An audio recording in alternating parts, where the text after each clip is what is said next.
un autre petit tuto sur la fabrication Montessori. Donc vous récupérez, ça c'est une boîte de chicorée, mais vous pouvez récupérer une boîte de café ou autre, ça c'est un autre modèle. Les boîtes de café elles sont un tout petit peu plus petites, donc ça c'est une boîte que j'ai récupérée pour faire une boîte de couleur, mais ça j'en parlerai peut-être sur une autre vidéo.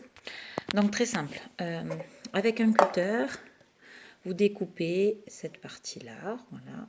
J'y ai collé cette vieille tapisserie que j'avais, mais honnêtement c'est une erreur. Il vaudrait mieux que ça soit quelque chose de sobre et d'uni pour pas déconcentrer l'enfant du tout. Donc ça c'était parce que je l'avais fait pour ma fille qui était avec moi et qui voulait faire ça.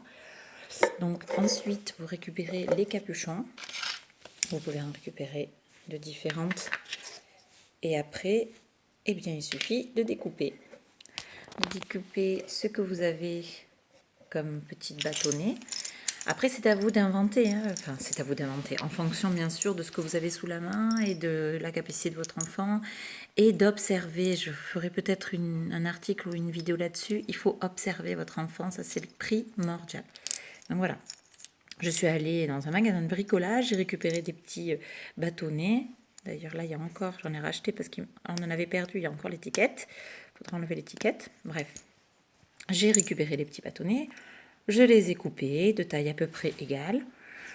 Sciés. Et donc voilà, une activité est faite. Voilà, une activité toute simple. Et ça, c'est vraiment très important. Et l'enfant, je veux préciser, donc je ne me perds pas dans ma vidéo. Donc vous pouvez découper pour faire des balles et passer les balles.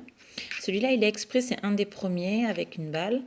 Et on peut aussi mettre une balle en tissu un tout petit peu plus épais, pas plus large, mais sur laquelle l'enfant va devoir un peu forcer pour mettre. Et ensuite, celui-là avec différents diamètres de cercle, du coup.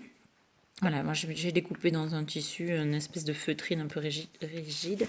Ça marche pas mal. Donc ce que je veux juste préciser, c'est que bien souvent, quand je présente ça aux enfants et que les parents sont avec moi, ils paniquent un peu parce qu'ils me disent « Oui, mais alors voilà, l'enfant, il va faire quoi? Il va venir et il va faire... » Il y a l'enfant qui ne sait pas et au début, ça va partir un peu comme ça. Ça, il est en train de coordonner son œil et sa main pour bien arriver. Donc bien sûr, au début, il va voir, il va le mettre, hein, n'importe où, n'importe comment. Et puis, quand il sait faire, eh bien, il a aussi plaisir à venir voir. Il sait que c'est là. Mais c'est pas grave, il a quand même envie de venir voir ailleurs. Laissez-le faire, ne venez pas intervenir dans ça. C'est très important de le laisser faire, d'observer ce qu'il fait. Notez sur un cahier ce qu'il est en train de faire. Notez dans votre tête si vous avez une tête assez grande, plus grande que la mienne en tout cas.